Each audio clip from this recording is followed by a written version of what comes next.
on the ice. I guess just overall impressions of where the group's at intensity-wise, and then if there was any of the younger guys that maybe stood out amongst the NHLers for you. Yeah, you know what? I thought it was a pretty good day. Lots of information thrown at him today. Like it, in order to get to, I went through the roster, and there's only about 10 guys that haven't been here, at all. We have another, 5 or 6 guys that have been to development camps that have kind of seen some of our systems that have been to rookie camp now.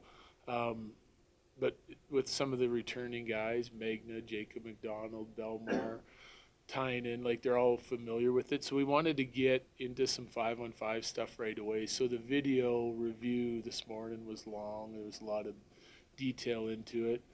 And we didn't expect it to be perfect, but I thought the first group probably started out a little rough on their execution side of things. Pace got better, intensity got better as the practice went on.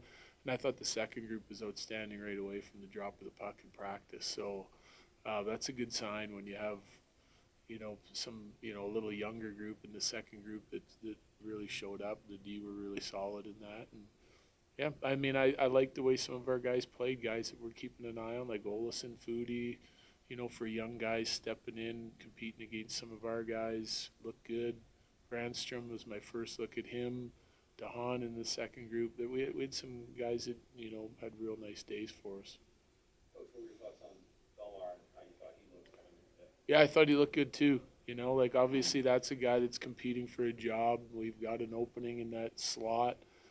We have a handful of guys that we're looking at for that position, but he looked good again. Like kind of know what to expect from Belly, from him being here before, and he kind of jumping back in seamless again, bringing his leadership and consistency on the ice.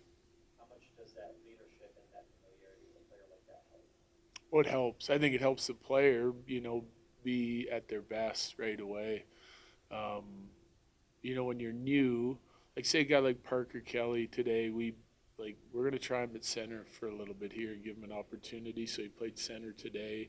Lots of information again, so it looked like he was thinking a little bit out there. Where Belly didn't, he was just playing on instinct and being able to, show what he's got right away. So, but we want to have some flexibility, and so we're going to try a few different things throughout training camp. Talked to Nico today about his future and lack of a contract at this point. How much does that come up with him at all, and how much do you manage that at all as this goes forward? No, shouldn't have to. I mean, I've talked to Miko. I know Miko. He's focused on having a good year. He knows the impact that he needs to make on our team, and he had a good summer of training. He's ready to go.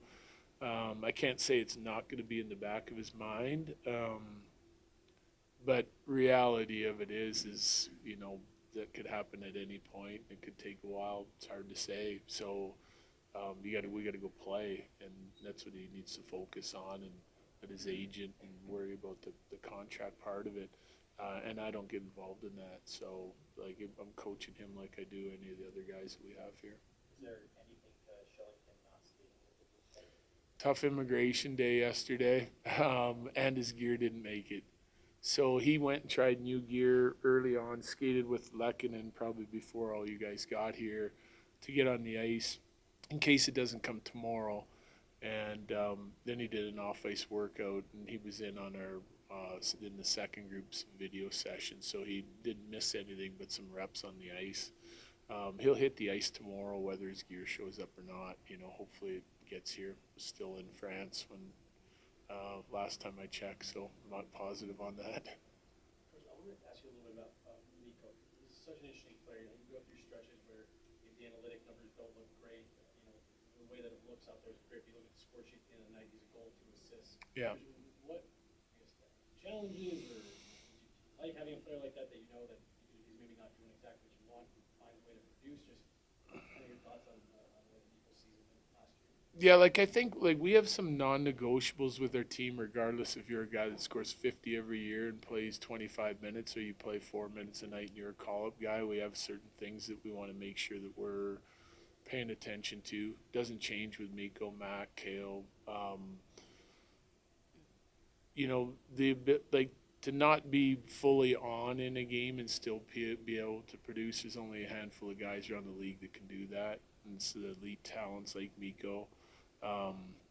So I think that, when you're not having a good night, you're trying to still accomplish something and get on the board. And if that's your job to help produce, then you still try to find ways to produce. So he could be having an off night and still make an elite play and help us win hockey games. And so I understand that you're not going to be at your best for 82 games and have the same intensity or the same legs that you have one night as you do to the next, but you still got to find a way. And, he's been able to do that.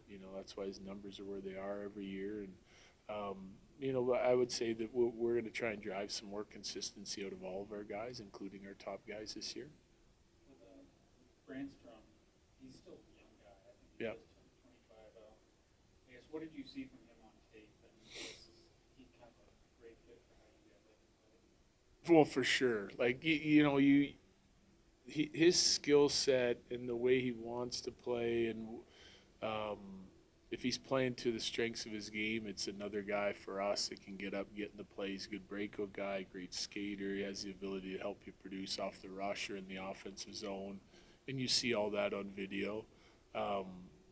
Undersized guy, can he defend hard enough and play well enough on the defensive side of things? We've had a lot of undersized guys here before that seem to have been able to adapt and get the job done on the defensive side. I don't see why he couldn't. And so we'll go to work with him on his game and try to free him up to play our style and the way he wants to play and get up and down the ice and have some fun creating some offense. And so I think he's a fit for our team. Same as like a guy like Sam Malinsky. Like they have similar skill sets and guys that have been able to produce wherever they've been before, and now they're here, and hopefully they can do it for us. Again, Yeah.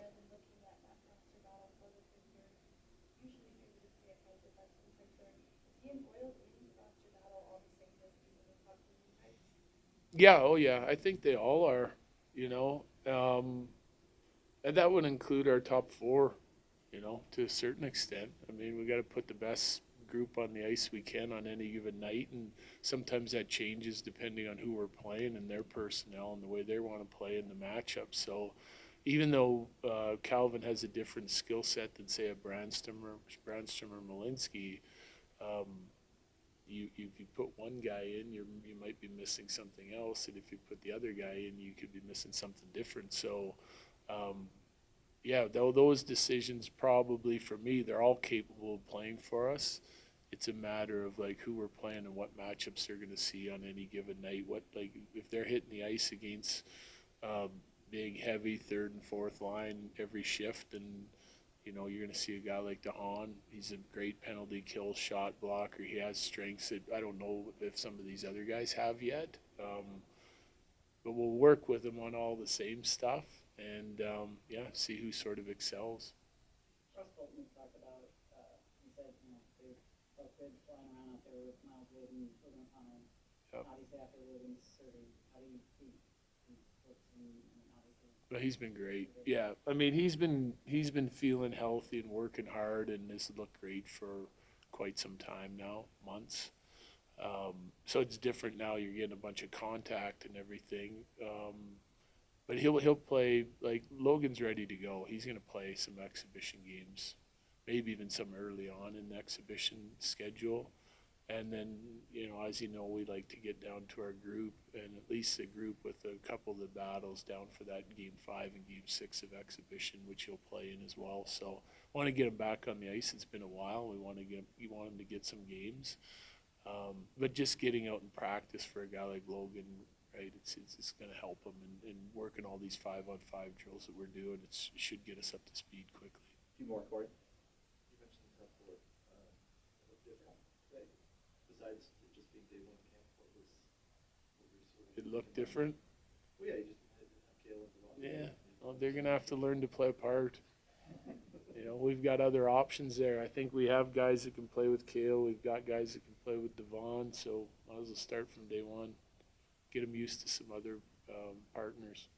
John, go ahead first and we'll go over here. Just from a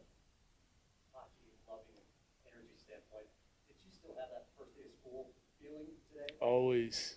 Yeah, I think always. I think you got to find your rhythm as a coach too. You know, I got in the way today, took a puck in the head, which usually doesn't happen. So it's happening fast. Trying to watch as much as you can from individual players and from the team.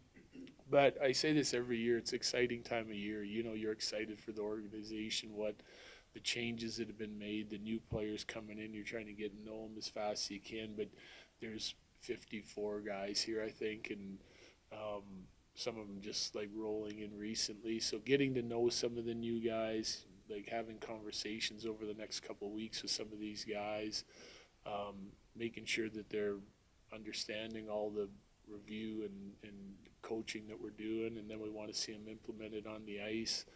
And then you get excited, like, to get your team ready to go for exhibition, and you know it's going to get, like, you know, what you're seeing on the ice should get better and better throughout the exhibition schedule as you start adding more of the top-end players. And it's an exciting time of year, you know. It's everyone's looking forward to the season. It's always a long off season, regardless of where you finish and when it ends. It seems like it's a long layoff, and getting back to see these guys and competing with them again, it's a lot of fun. Mr. Devin, go ahead. Two more. No, Andre Pavel. Yeah, he got hurt in the rookie tournament, so he's out right now. Sure. Yesterday you mentioned, when I asked about the waiver wire for goalies, you said you don't know if that's something you guys would explore. Is it Trent Miner, is it Kevin Mandelisi, is it both of them? Who are those guys do you kind of feel confident? No clue. Yeah, I mean, neither one of them have played for us, but I feel good with Gorgian and Noonan, so, you know, that's likely our starting pair, and then we'll see what they do coming out of the gate and how they play. I think we're always, like I said yesterday, regardless of position, perceived depth of whatever position we have, if something comes across that makes sense for our team, I'm sure we'll explore it, goalies included. So, but we feel good about, you know, our two guys, and we're getting a good look at some of the other guys. Like Miner's been with the organization now for a couple of years. Mandelise is new. He's played some games. He's, you know, a big guy. We'll evaluate him as we go through camp, and you know, looks like the Eagles are going to have a really good team based on some of the guys that we saw here so far today. You know, so a lot of the guys here will make their way down there, and should be a really nice squad down there as well. And I think goaltending is included in that. Sure. Yeah. Thanks.